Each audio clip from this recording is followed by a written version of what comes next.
Hello again, everyone. Welcome back to another Let's Play. Once again, I am AuldDragon, and if you're familiar with the game, then you might recognize the directory I'm in. Yes, we are gonna Let's Play Pools of Darkness, the fourth game started by Pool of Radiance, and it's one of the few games in the series that is in glorious VGA graphics. I know you're all looking forward to that. So, my primary goals for this video are going to be to show you character creation, and then if I have time, I will show you a little bit of the transfer. Character transfer from Secret of the Silver Blades. I'm not sure if I'll have time for that. If I do not, then if I don't have time, then that'll be done in the next episode, episode 2. So let's go ahead and get started. Before I do, I just wanted to let you know that there is a pretty interesting introduction to this game, at least as far as these games go. I will be talking through it. It's got some text. I'm gonna read that, and I might make a couple comments. But still, you should watch it. It's pretty neat for a gold box game. So let me go ahead and be on the right window, and we'll start. Okay, first of all, we have to set our settings. I tested it, and I did not hear any real difference between Sound Blaster and AdLib. So, at least in the music, so I'm going to go ahead and go with AdLib. We'll see how the sound effects go. We'll go with VGA, mouse, yep, that's fine. And go for the default saves. Ooh, music.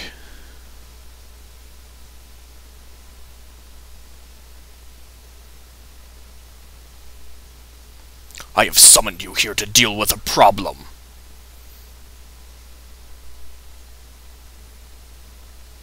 Flan was once mine, and it looks very Greek.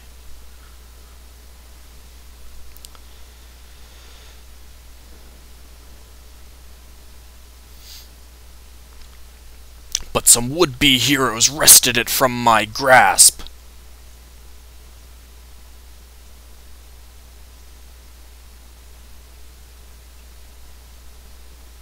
As punishment, I bound them to my followers to assist in the conquest of these realms. But my followers failed and the heroes prevailed.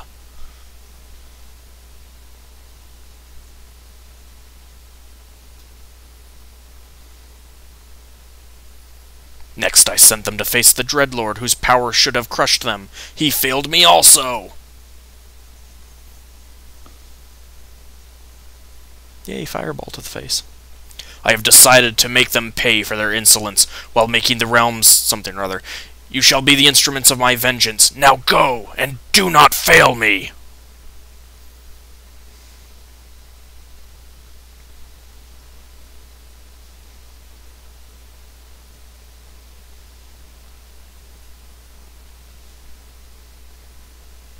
And then we get to see the credits, including a row.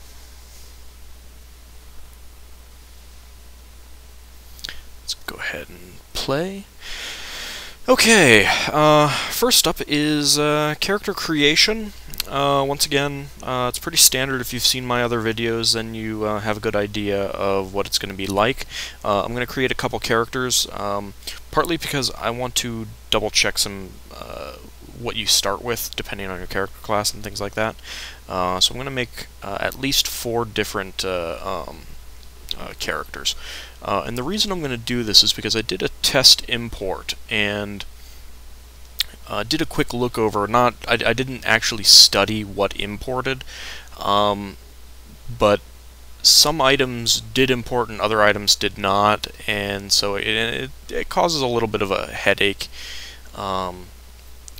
So I want to double check to see what you actually start with. So anyway, let me go ahead and start creating a new character. I'll start with a human. Go with male. Go with paladin. Lawful good. Okay, so it's pretty standard. You got your stats, you got your hit points. You notice that the font is completely different, and you start with 1.5 million experience points, 200 platinum. This is significantly less than where you start, or where you are most likely going to end up. Secret of the Silver Blades. In fact, you're probably going to lose a lot of experience transferring over. On the order of at least 500,000, probably more like 1 million, depending on how much experience you have. Now, as you see, that starts Paladins off at level 12. Once again, if you're not happy with the stats, if you're playing straight through without modifying your stats, and you can, let these go. You can keep them if you like them, or you can re-roll them. Let's go ahead and re-roll. As you can see, that just got really crappy. And here I have a paladin who would make a much better mage or cleric. So let me get another 1800. One of the reasons why there we go. I will do a re-roll on stats until, for a warrior, I get 18 something or other, is because of what you'll see next. So I'm happy with these stats, so let's name him Test 01. Okay, once again, you can change your parts, head, you've got some various hats and stuff that you can choose from. Most of them are going to be the same. There's some difference. I think the heads are primarily going to be the same. This one, I think, is different. But let me go back to the one that it started on. We'll keep that. And then weapon. Weapons are mostly the same, but some of them are different. This you'll notice that if you look at the difference between these two icons, you got more of a kind of a standing, taking a step, and more of a little bit more of an active pose there. The shield's a little bit closer to the edge and things like that. Some of the icons got changed to be more like that. I'm kind of on the fence whether I like them or not. Here's one that's different. That's different. So, as you can see, a number of the icons are fairly different, whereas some of them are basically the same. So, if you're importing your characters, you're definitely going to need to look at their icons and see if you're happy with them as they stand. Let me go ahead and keep that icon just for the heck of it. And of course, the colors are basically the same. I'm going to recommend that you go look at one of my earlier videos where I do much more in depth on the colors, just because I'm lazy and I don't want to do it again. Size, again, small, large, and the weapons will change, and the pose will change, and stuff like that. So, and the head changes, of course. So, if you have a dwarf or a gnome or a halfling, then you can do the size to select the appropriate icon. We'll keep that icon, save Test 01. I had the Test 01 already because I was doing some testing, so I'll go ahead and overwrite him. Let's go ahead and add the character to the party. Pools, and there we go. Okay, Test 01. Let's see what he starts with. So you'll see that he starts with 50 arrows plus 2, a composite longbow plus 2, shield plus 2, plate mail plus 3, and a longsword plus 3. These 3 items are pretty standard in that you fought a lot of guys in Secret of the Silver Blades who had these, so there's a very good likelihood that, you can argue that's where they got them. Your characters got them. Composite longbows plus 2 are fairly common, or they were fairly common. Arrows plus 2 were not. So this is one of the reasons why you may want to make a couple test characters, and I personally don't like doing this very often, but you may want to make a bunch of test characters, transfer the arrows onto one person, dump any of their other stuff that you don't want, and then add in your characters from Secret of the Silver Blades, and then transfer the arrows to one of those characters and then dump the new character that you created, and then, you know, finish adding in the rest of your characters from Secret of the Silver Blades. The reason I say that is because this is better than, you know, I mean, you could purchase arrows +1 in Secret of the Silver Blades, and I don't think they transfer, which is really crazy. I'm going to double check that, because I've got a game in Secret of the Silver Blades all set up to play with the transfer aspect, and see exactly what transfers over and stuff like that, at least of the stuff that you're likely going to want to keep. So I'll do that, and we'll see what you would want to, you know, create new characters for to get, and you might be able to buy arrows +2 in the town. I can't remember. Actually, I should probably do a test of that just to double check. But yeah, I mean, if you can buy them, then you can just toss on some of your gems and jewelry that you got from Secret of the Silver Blades, and you're good to go. But so that's the items that you start with. Let's go ahead and get out of there, and you can modify your character as usual. And the reason that for warriors you want to roll until you get an 18 something or other is because you have to add individually every single point. So if you're going from a 14 all the way up to 1800, that's a lot. It's a fair amount of time. It's a lot faster if you don't have to, you know, if you just are going from an 1859 or 1870 or something like that. Okay, Paladins max out at 135 hit points at level 12. So that should be good. I'll go ahead and keep him, and let's go ahead and create a new character. I'm going to show you something else. That if you're going to make if you're starting this game fresh and you're making new characters, there is a little bit of a difference when it comes to rolling for stats if you decide to go for a multi-class character. So let's go for an elf. Go with male. We'll go with a fighter, mage, thief. What the heck? Okay, here's why. Okay, it'll, you know, split your experience and then give you the levels appropriate to that experience, with one caveat. The maximum level that your character can attain is based on their stats. So I know that an elf fighter can reach maximum of 7th level. An elf magic user can reach maximum of 11th level. The reason that they're not maxed out right now, even though I have enough experience, is because my stats suck.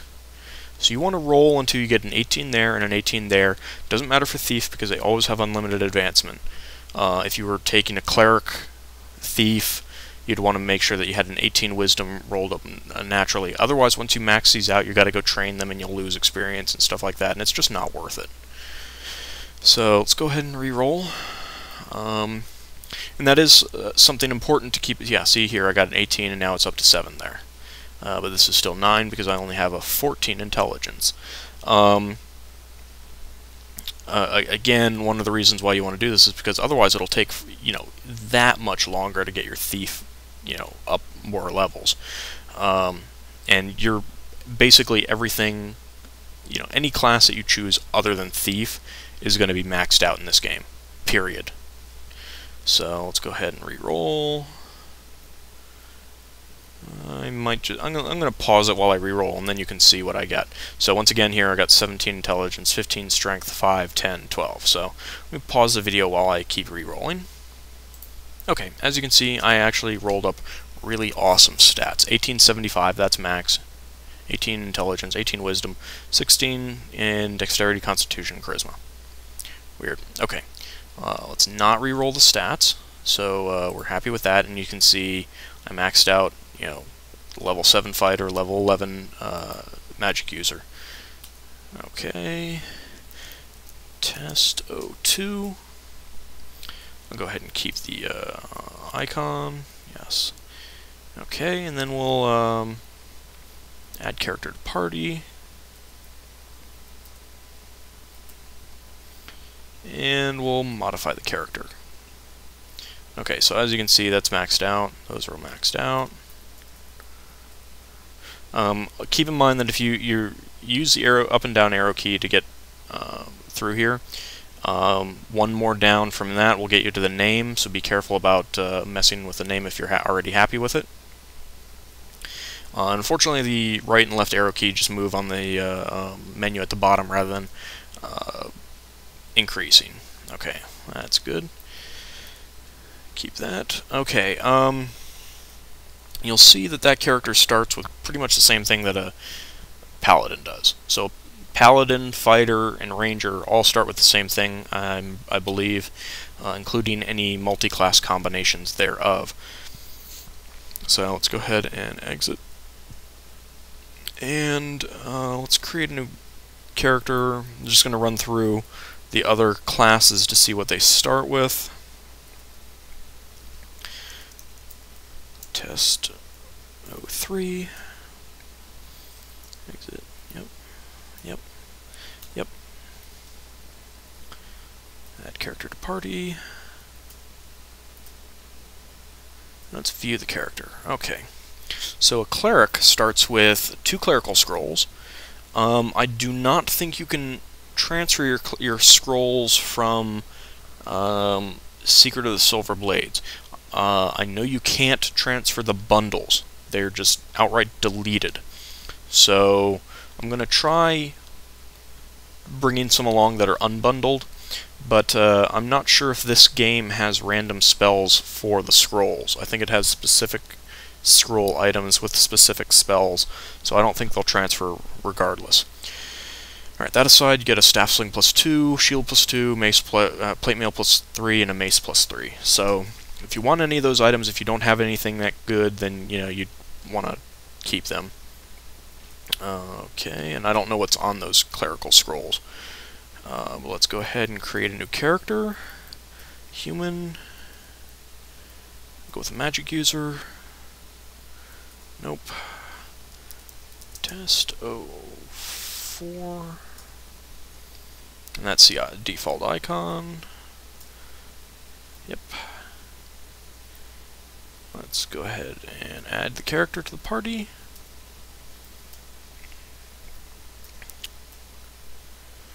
Okay.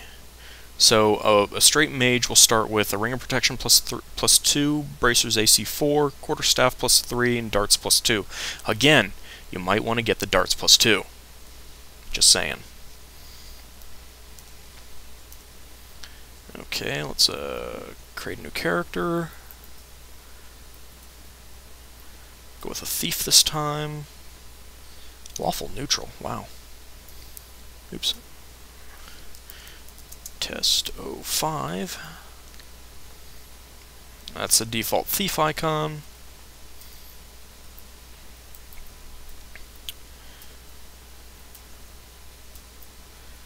And let's see what a thief starts with. Starts with a sling +2 by default, which is an item you can get in Secret of the Silver Blades. Longsword +3, ring of protection +2, and bracers AC 4. So basically the same 2 items as the mage and the same weapon as a fighter. Okay. Instantly start out at level 16 for a thief, based on the experience. Mages start at level 14. Clerics start at level 14. Okay, let's go ahead and oops. Need to create a new character. And okay, I tested cleric, thief, mage, and let's do ranger just to see if there's any difference. Test 06. Okay. That's a default icon for a ranger. And add character to party. And they start at level 13. And yeah, they start with the same items that fighters, paladins, and fighters and paladins start with. Okay, so there you have basic character creation in pools of darkness. I'm going to run through a little bit off camera and double check to see what exactly you can buy in the very first city in terms of ammo. So I will see you in the next episode.